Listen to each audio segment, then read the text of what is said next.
nagmamahal sa'yo kundi silang dalawa? Sino ang nagmamalasakit? Ang iyong ama't ina. Sila ang naging daan, kaya ika'y nabubuhay sa mundo.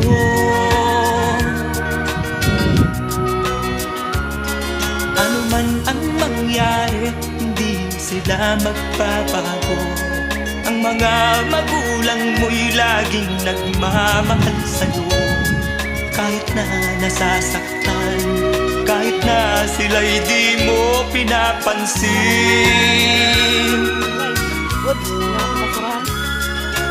Kung nalalaman mo lang mga hirap nila.